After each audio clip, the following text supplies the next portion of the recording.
It works a lot better when you press the go live button. Good morning, everybody, and happy 2025.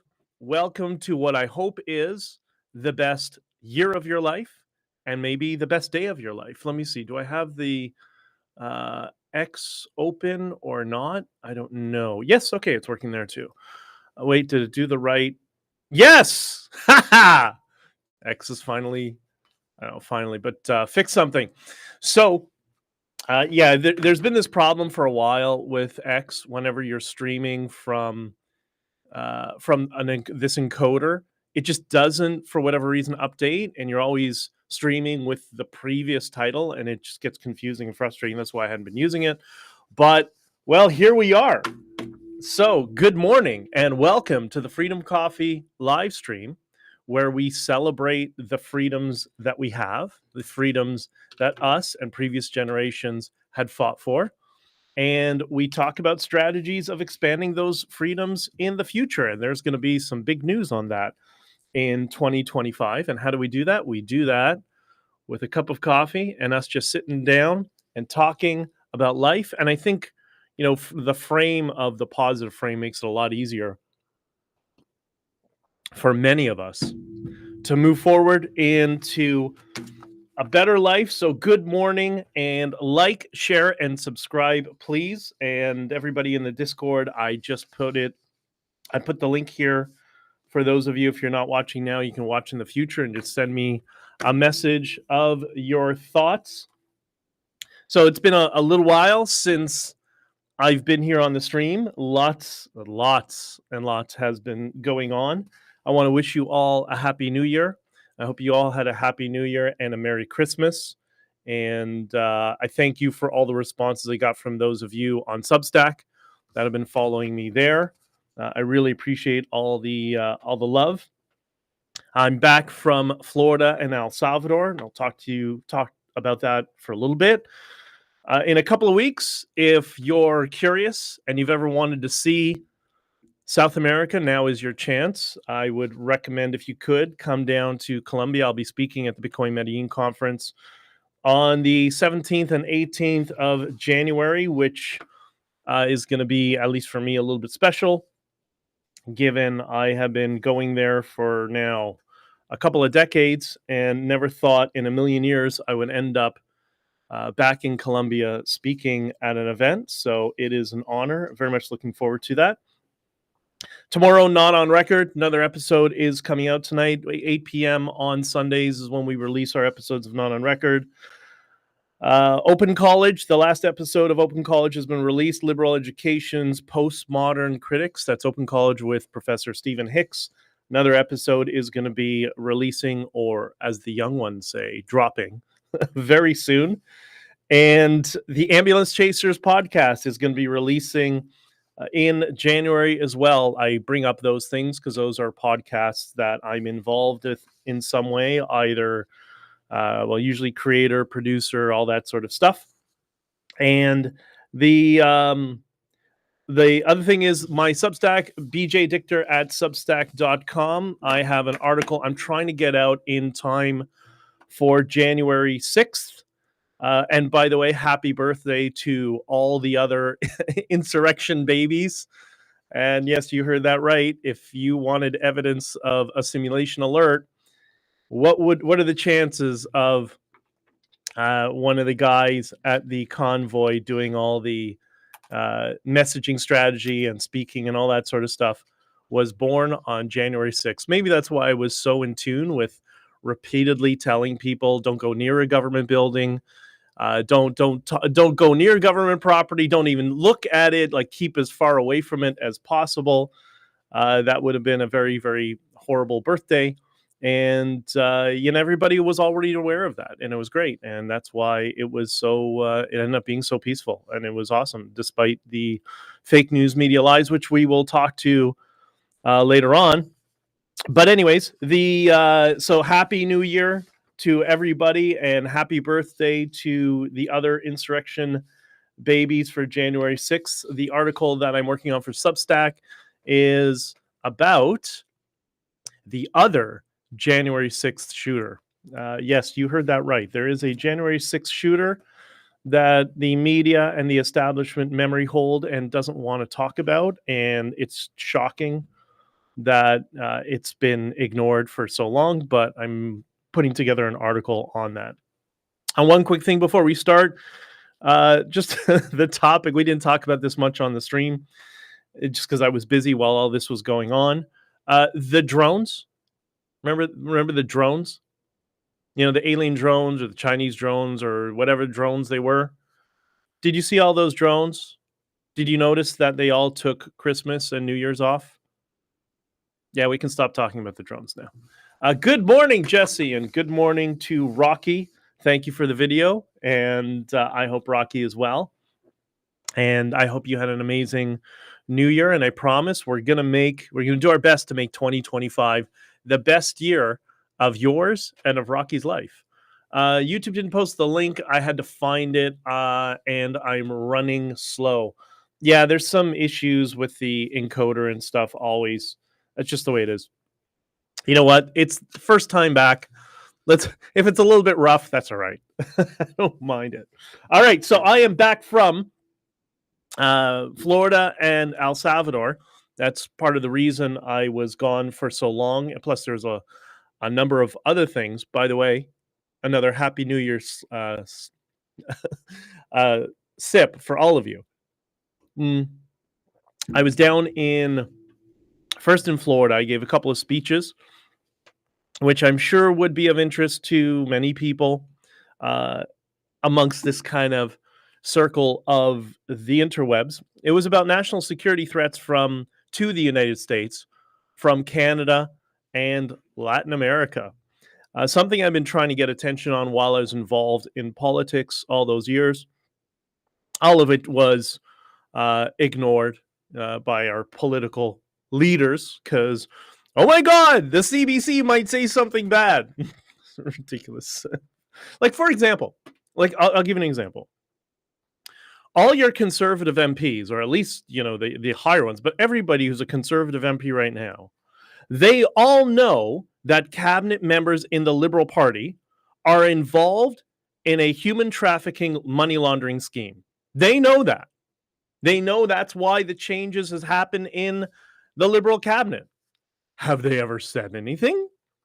Have they ever spoken out about Liberal Party members involved in human trafficking? No. Oh my God, somebody might say something bad.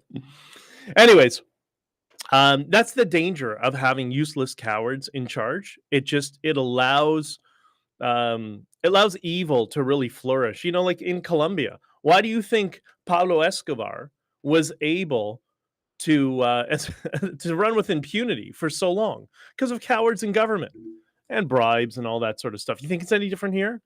You think Canadians politicians are any different? Like, come on. Anyways, but it was very refreshing to be in Florida with people who are not so fearful and who are able, who actually don't mind confrontation and hashing things out and getting to the bottom of stuff. Because I think it comes from their deep patriotism, the fact that they're so protective of their country. So it was very refreshing. So gave a couple speeches in Florida and went to a bunch of dinners and stuff. And then afterwards, went to El Salvador for a few days, kind of 2.5, 3 days, 4 days, whatever it was, in and out. And I went to El Salvador with Callum. Callum, formerly of the Lotus Eaters podcast, has a very large YouTube channel called Britannica. And when Callum reached out to me several months ago about doing something, it was pretty cool. He wanted to tell the story of what's going on in El Salvador and the changes that have been there. So it was very much, on the ground, walking the markets, talking to people directly in El Salvador. But I also thought it would be a good opportunity, since he knew nothing about Bitcoin, that maybe this is a good opportunity to get Bitcoin on his radar. And we did that. And it was quite cool. I think we're at the point where I can say, I think that Callum is sufficiently orange-pilled, meaning he understands and sees the value in Bitcoin, but I guess we'll find out. His video is going to be out in a couple of weeks. Again, the YouTube channel is called Britannica, and check it out. His biggest video was the one when he went traveling in Afghanistan, in Taliban-controlled territory of Afghanistan. And he's got, I don't know, 5 or 6 million views on that video. Really good, fascinating video. Also did one from Zimbabwe and a bunch of places, but it was great. It was great traveling with him, and met up with some friends both in Florida and in El Salvador. And a little side note of traveling, by the way, you guys will hate this, but I'm a car nut. I know most of you aren't, but just a little side note. I had this rental car, and I know most of you aren't into cars, but I'm a supercar nerd. And I personally think the innovation and the excitement in the auto sector right now is actually in cheap cars. I don't see supercars as exciting anymore, because it's just, it's all horsepower wars, and we can't really go any faster. So nothing's exciting anymore. But the innovation is in little cars. And I had this thing called a Chevy Trailblazer. And I got to tell you, it blew me away. And it blew me away because it had this little 3-cylinder turbo power plant in it. And oh my God, what an amazing power plant. Amazing in terms of its responsiveness, its sound. It's not a powerful engine. It's 175 pound-feet of torque or something like that. But the level of refinement in a 3-cylinder, it's just amazing how much things have evolved in the auto sector amongst the smaller cars like that. Not sure about the wet belt system, but that's just another issue. But anyways, I know a lot of you don't like talking about cars, but we'll leave that for something else, because we have something in the works for 2025 as well. Jesse says Trailblazers are awesome. Yes, they are. Are you talking about the cars or people? I don't know. Okay, happy birthday to Bitcoin. That's right. Yesterday was January 3rd, and it was the 16th birthday of Bitcoin. And so yesterday was Bitcoin. 2 days from now is all us insurrection babies, all those of us born on January 6th. So for some of us, it's an exciting time of the year, especially if you're into Bitcoin. And I just thought, I was in a restaurant last night with a friend of mine. Shout out to you, Tom. And we ended up, I think, orange pilling the waitress, who turned out to be Colombian, from a very, very small town that I'm familiar with in Colombia. It was quite interesting. So we somehow got into the Bitcoin conversation, and she's, I don't know, maybe in her mid-20s or something like that, late 20s. I'm not really sure. But she, had a lot of the usual skepticism about Bitcoin, meaning primed talking points that they've seen subjected to either online or in some form of media. And, you can tell when people don't know anything about Bitcoin when they just repeat the same, not just the same perspectives, but word for word, the exact same phraseology of what happens, of what they're fed in legacy media. So one of the things I suggested to her, but I didn't have it at hand, is that we go over, since it's, the new year and we just had Bitcoin's birthday, why don't we go over the historical price of Bitcoin on, I put for December 31st, so to the end of the year, for what some people like Peter Schiff called a terrible store of value. All right. So I'm going to right now, we'll get up to there, but let's start with, for those of you who don't know, Bitcoin was launched in 2009. We're now 16 years in, and on the cusp of the US government and various other governments around the world, including state governments, passing legislation for a Bitcoin strategic reserve. So basically the digital equivalent of the gold reserve, except with Bitcoin, because it's on a public ledger, there's no question about auditing it because it's accessible to everybody. Unlike gold, you always hear the conspiracy theories, true or not, I don't know, but about the Fort Knox gold reserves, and nobody can see, it can't be audited or whatever. Well, Bitcoin is audited every second of every day, so it's all verifiable. All right, So the Bitcoin price on December 31st, we'll start with 2010, December 31st. The price of Bitcoin was 30 cents. 2011, $4.25. 2012, $13.50. 2013, $750. There was a major spike. 4-year cycles, which I've talked about. Many of my stuff will go into more. 2014, down to 320. 2015, 430. 2016, $960. 2017, $14,000. This is what people say is not a good store of value. Started at 30 cents. 7 years later, that 30 cents was $14,000. 2018, 3,800. It's the cycle. 2019, 7,200.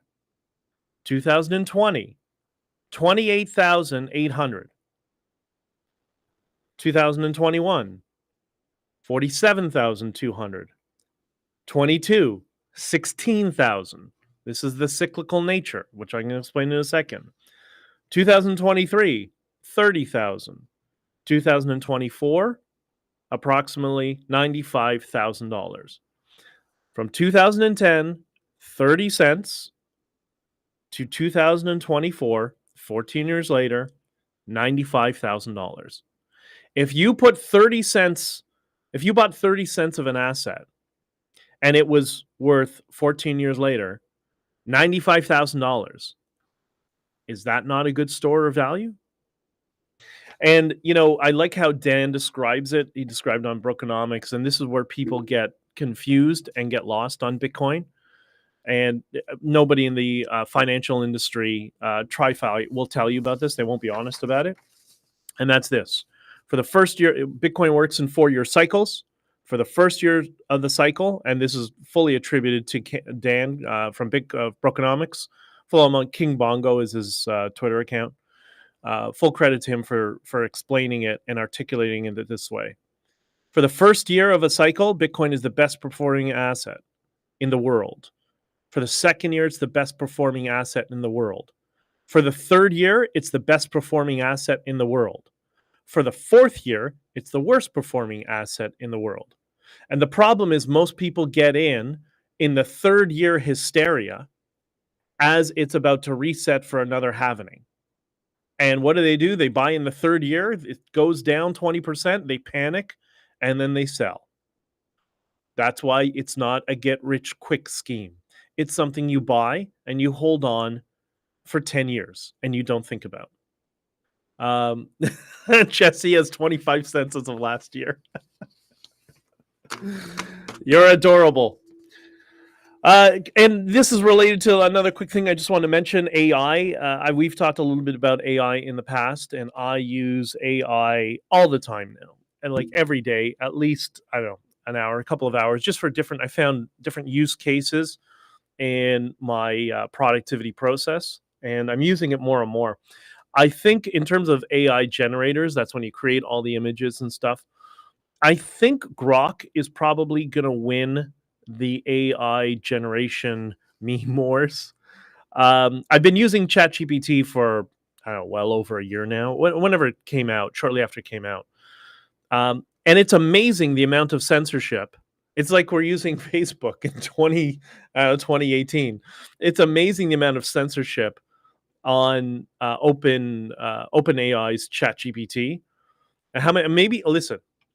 Maybe I'm a naughty boy, right? Maybe I just ask questions that I shouldn't ask. But I frequently get this message on ChatGPT, and it says, quote, "I couldn't generate the requested image because it involves themes of conflict with our content policy."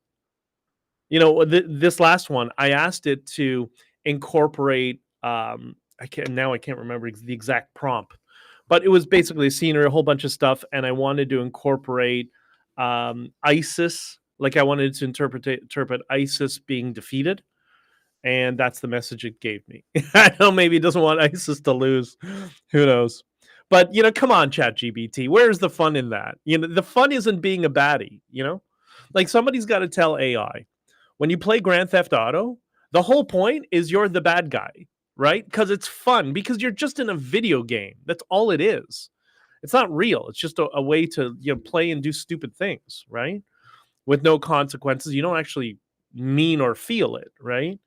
But ChatGPT doesn't understand it. So Grok seems to have the least number of restrictions in this case, and I think that's going to lend itself to benefiting Grok over time. And I think that's been a big part of Elon Musk's success, the reduction in censorship.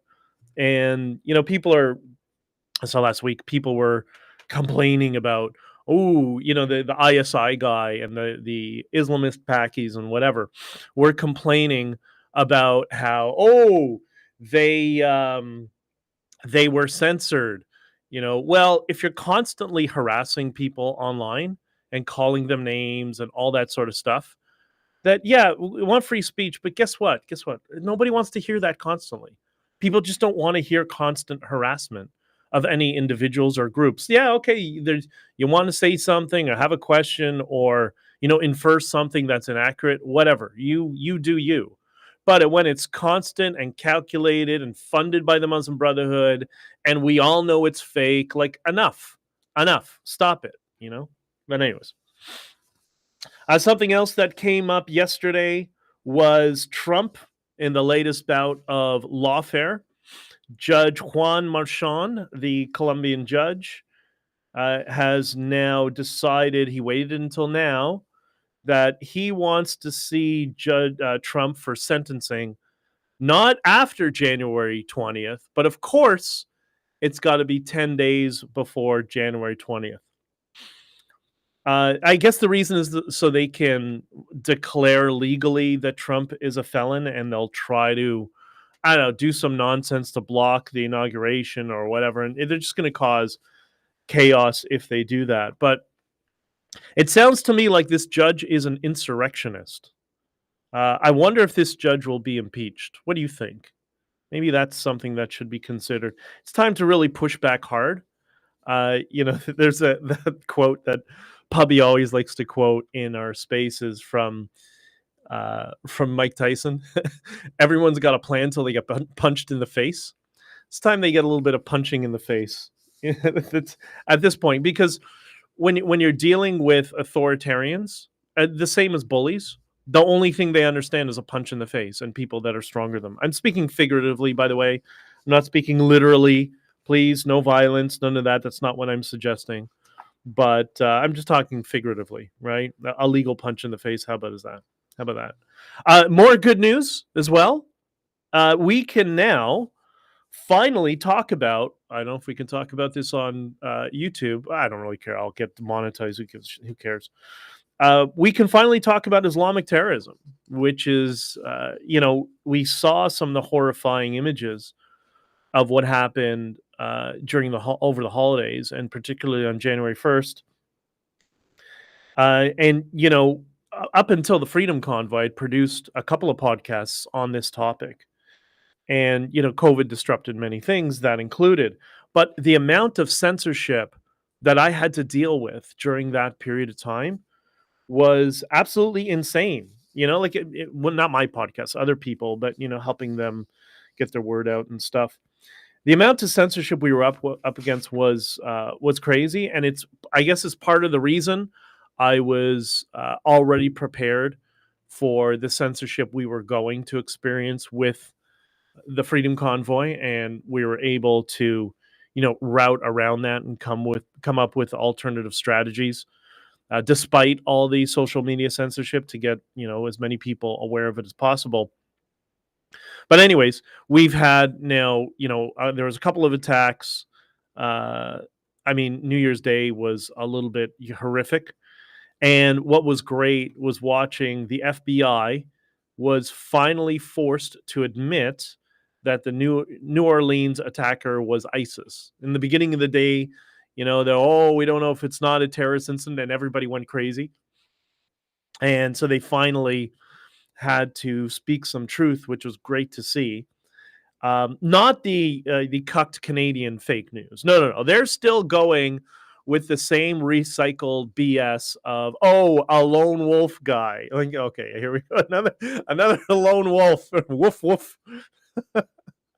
And that's because our propaganda in Canada is controlled by Islamists through Lawfare. So that's who's controlling your fake news in Canada. All those Islamist NGOs and organizations and Islamists who are in your government, in your ministries, in your political parties. I know who they all are, which is why they say not nice things about me, because I don't do political team play and work with frickin' ISIS. Simple as that. The good news is the normies are now waking up, and Elon Musk has now helped draw attention to the Pakistani rape gangs in the United Kingdom, which has been going on for, I think we did our podcast on that topic, and we outlined every city or town in England in a 45-minute podcast, and how those rape gangs were functioning for so long. And the entire law enforcement infrastructure in the United Kingdom knew it was happening for many, many years. We released that podcast in 2018. It is now 2025. So better late than never, I guess. Right? But at least we're starting to see some honesty. So all of these things are amazing things. There's so many good things that are going on in the world right now. And I think in terms of looking at the positive frame of everything that's going on, I think we should look at things as though this is potentially 25 is potentially the beginning of the best year of your life. That's how I look at it. You know, your future is not written. Your future is what you make it. You write it. If you focus on the positive attributes of life, that's what will naturally occur in your life. And it's a difficult skill to develop over time, to focus on, people call it positive energy or whatever, positive emotions, whatever it is. But if you're framing towards the positive, then the negative aspects of things that you see in the news and in the world and whatever, it becomes chatter and noise, and it doesn't really have the same implications on your life. I try to do that every day. I try to do every day is, possibly the best, most positive day of my life moving forward. And sometimes that happens, sometimes it doesn't. But your life is what you think it will be. And so to new beginnings, and happy 2025. Happy birthday to Bitcoin, and I don't know, everything else that I have missed and all that sort of stuff. And a couple of people have already sent me some birthday wishes, so I appreciate that. That's very sweet of you. I'm going to be here I think I'll be doing a stream next weekend. I'm not sure. And then I am likely I'm going to be off to South America. Then I'll be back for a few weeks, and then there's lots of traveling and moving around and all that sort of stuff. But myself and the other people I work with now on the podcasting front, there's going to be, I think, a lot more changes and a lot more coming up in the coming year. So don't forget to check out Not on Record with Joseph. That's the legal podcast where they focus on false accusations and justice. Not Open College with Dr. Stephen Hicks. That's where he teaches us a lot about philosophy. He's also got a few courses at the Peterson Academy. So if you are interested in looking at something maybe more formal, the Peterson Academy and Stephen Hicks's courses might be of interest to you as well. Upcoming podcast, The Ambulance Chasers. I'll talk more about that soon. In the next episode, I'll probably talk more about that. And Substack, bjdichter.substack.com. I will try to get that article out for the 6th about the other January 6th shooter that the establishment and the fake news media wants you to ignore for some reason. And it was right in front of our faces. We all saw it. I remember when it happened. I was in the area. It was down the street, and yet nobody talks about it for whatever reason. So, lots of good things happening. Don't let that negative stuff get down to you, because at the end of the day, I think we are ultimately going to win the culture war that we're engaged in right now. But there's going to be bumps in the road. And that's what we've been seeing the first couple of days of 2025. But that's okay. Listen, I, I like a challenge, right? So should you. That's what makes life interesting. Jesse says, New Year's has been so heartbreaking so far. Keep everyone in my prayers. Like, there's always negative things that happen, Jesse. They really are, and there's nothing you can do about it. There's that Buddhist proverb that I talk about frequently that I love, that drives me, which is true suffering is the attempt to control the uncontrollable. And that's not nihilism.